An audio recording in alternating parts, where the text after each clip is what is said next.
ओम नमो आदेश अलख निरंजन श्री नवनाथ भक्तिसार अध्याय 3 मारुती व मच्छिंद्रनाथ यांची भेट. मच्छिंद्रनाथाचे श्रीराज्याकडे गमन. मच्छिंद्रनाथ पूर्वेकडच्या जगन्नाथादी तीर्थयात्रा करून सेतुबंद रामेश्वरास गेला. तिथून मारुती स्नान करून बसणार तोच पाऊस पडू लागल्यामुळे तो आपणास राहावयाकरिता दरडी उकरून गुहा करू लागला. हे मारुतीचे कृत्य पाहून मच्छिंद्रनाथात विस्मय वाटला. त्याने मारुतीला म्हटलं की मरकटा, तू अगदी मूर्ख आहेस. शरीराच्या संरक्षणाकरता तू आता सोय करीत आहेस. अरे पाऊस एकसारखा सपाटून पडत आहेत. आता तुझे घर केव्हा तयार होईल? घरास आग लागल्यानंतर विहीर खणावयास लागावे. तद्वत पाऊस पडत असता तू आता घराची तजवीज करतोस, हे काय? असे मारुतीला मच्छिंद्रनाथाने म्हटल्यानंतर तू असा चतुर दिसतोस, तो कोण आहेस? म्हणून मारुतीने मच्छिंद्रनाथास विचारले. तेव्हा मी जती आहे व मला मच्छिंद्र म्हणतात, असे त्याने उत्तर दिले. यावर तुला जती असे लोक कोणत्या अर्थाने म्हणतात, असे मारुतीने मच्छिंद्रनाथास विचारले. तेव्हा माझा शक्ती प्रताप पाहून लोक मला जती म्हणतात, असे त्याने उत्तर दिले. त्यावेळेस मारुती म्हणाला, आजपर्यंत आम्ही एक हनुमंत जती आहे असे ऐकत होतो. असे असता तुम्ही एक नवीनच जती एकाएकी उत्पन्न झालात. पण आता ते कसेही असो, मी काही दिवस मारुतीच्या शेजारी होतो. यास्तव त्याच्या कलेचा हजारावा हिस्सा माझ्या अंगी महान प्रयासाने आला आहे. तो मी या समय तुला दाखवितो. याचे निवारण कसे करावे ते तू मला दाखव, नाहीतर जती हे नाव तू टाकून दे. याप्रमाणे मारुतीने मच्छिंद्रनाथास किंचित लावून म्हटल्यानंतर त्याने उत्तर दिले की तुम्हाला कोणती कला दाखवित आहेस ती दाखव, तिचे निवारण गुरुनाथ करतील. हे ऐकून मारुतीस अत्यंत राग आला. मग तो लागलेच उड्डाण करून एकीकडे गेला आणि विशाल रूप धरून त्याने मच्छिंद्रनाथास न कळू देता अचानक त्याच्या अंगावर 7 पर्वत उचलून फेकले. ते आकाश मार्गाने ढंगाप्रमाणे येत आहेत. हे मच्छिंद्रनाथाच्या लक्षात येऊन स्थिर असे त्याने वाद प्रेरक मंत्रिशक्तीच्या योगाने ते पर्वत जागच्या जागी अटकवून ठेवले. पुढे मारुती एकावर एक असे शेकडो पर्वतनाथांवर टाकीत होता, पण त्याने त्या एकाच मंत्राच्या शक्तीने ते सर्व पर्वत तेथेच खेळून टाकले. ते पाहून मारुती रागाने प्रलय काळाच्या अग्निप्रमाणे भडकून गेला व एक मोठा पर्वत उचलून तो मस्तकावर घेऊन तो फेकून देण्याच्या बेतात आहे तोच मच्छिंद्रनाथाने पाहिले.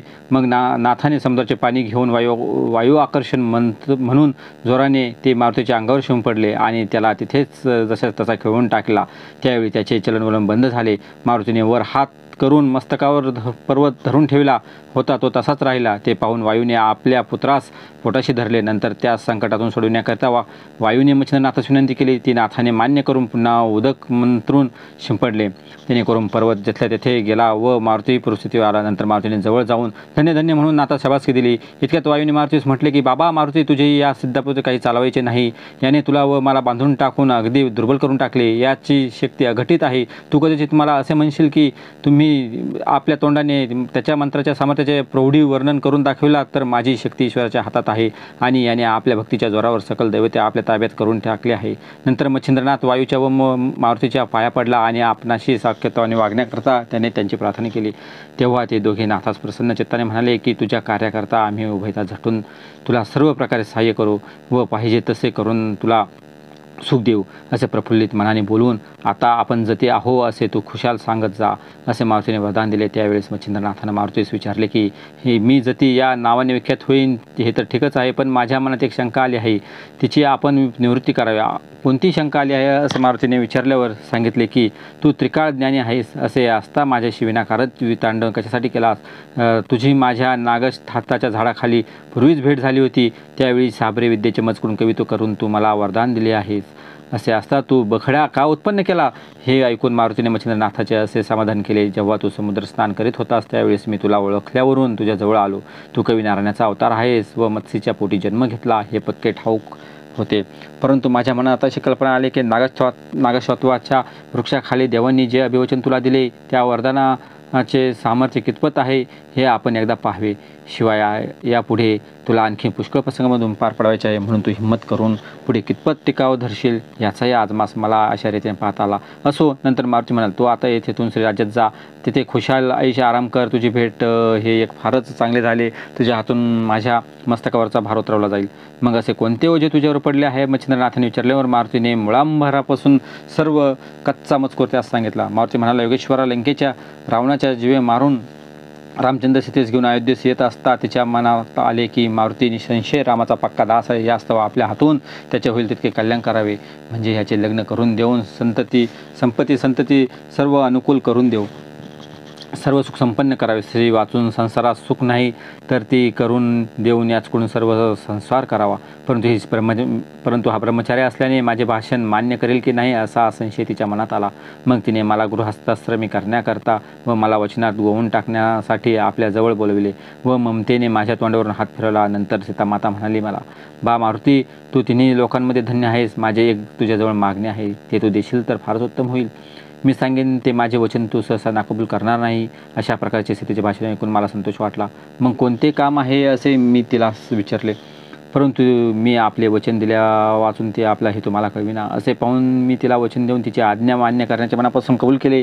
तेव्हा ती लग्न करून गृहस्थाश्रम पत्करावा आणि संसार करून सुख भोगावे असा भाव दाखवून तसे करण्याविषयी तिने मला भारी भीड घातली. तेव्हा मी महंत संकटात पडलो व खिन्नवदन होऊन उगीच बसून राहिलो. तेव्हा तिने रागाने मचकडे पाहिले व मला सांगितले की तू अगदी दिलगीर होऊ नको. राज्यातल्या सर्व स्त्रिया तुझ्याच आहेत, परंतु त्यातील मख्य अशी आहे की तुला व मला 4 चौकडी जन्म घ्यावायचा असतो. मी व रामाने 99 वेळा घेतला, तूही 99 मारुती आहेस व त्याप्रमाणे लंकाधीशही 99 आहेस. त्यास पार आल्यानंतर तुला श्रीराज्यात जावे लागेल. तो योग आता घडून आला. या समयास अनुसरून वाघ याप्रमाणे रामचंद्राने मला सांगितल्यानंतर मी राज्यात गेलो. त्यावेळी त्या ठिकाणी मैनाकिनी नावाची राणी राज्य करीत होती. पृथ्वीच्या अन्य भागावर मनुष्य, पशु, पक्षी आदी करून सर्व स्त्री पुरुष एके ठिकाणी आनंदाने रम्मान होतात असे तिच्या ऐकवात आले होते. ही कल्पना मनात उद्भवताच तिच्या अंगाची लाही होऊन गेली. मग प्रत्यक्ष मारुतीचा संग घडावा म्हणून ते अनुष्ठान करू लागले. आपल्या शरीराचे मांस तोडून तिने अग्निकुंडात माझ्या नावाच्या आहुती दिल्या. असे अनुष्ठान तिने 12 वर्षापर्यंत केले. त्यामुळे तिच्या अंगावरचे सारे मांस संपले, तरीही तिचा निश्चय ढळेना. असे पाहून मी तिला प्रसन्न झालो. त्यावेळी ती माझ्या पाया पडून मनोरथ पूर्ण करण्याकरिता विनंती करू लागली. तेव्हा तुझा कोणता हेतू आहे म्हणून मी तिला विचारले. तेव्हा ती मला म्हणाली, मारुती, तुझ्या भूपुकारापासून येथील सर्व स्त्रिया गर्भिणी राहतात. यास्तव तू येथील स्त्रियांच्या प्राणनाथ ठरतोस, जेणेकरून सर्वांना सुख होते. परंतु माझ्या मनात तुझ्याशी प्रत्यक्ष मैथून करावे असे आहे. तू माझी इच्छा पूर्ण कर. मैथुनाची पद्धत तिन्ही लोकात चालत असता तो प्रसंग आम्हास स्वप्नात सुद्धा नसावा, अशी आमच्या कर्माची स्थिती आहे. तर तू सुख आम्हास प्रत्यक्ष दे, असा तिने आपला अभिप्राय मला सांगितला. नंतर मी तिला सांगितले की ब्रह्मचर्यव्रत मी कडक पाळतो, असा माझा डंका सर्वत्र गाजत आहे. जास्त ही गोष्ट माझ्याकडून घडावायची नाही. आता तुझे मनोरथ पूर्ण करता मच्छिंद्रनाथ येथे येईल. तो तुझ्या मर्जीनुसार वागेल. तो मच्छिंद्रनाथ साक्षात कविनारायणाचा अवतार होय. त्याचपासून तुला तुझ्या तपाची फलप्राप्ती होईल, अशा युक्तीची मार्ग करून मी तिचे सांत्वन केले. तो योग आज घडून आला. तू तिकडे जाऊन तिचे मनोरथ पूर्ण कर. मारुतीचे असे भाषण ऐकून मच्छिंद्रनाथाने सांगितले की मी उद्धरताच आहे, म्हणून मला हे कार्य सांगून काय उपयोग. माझ्या ब्रह्मचर्याचा मात्र आशाने समूळ नाश होईल व जगात दुर्लौकिक होईल.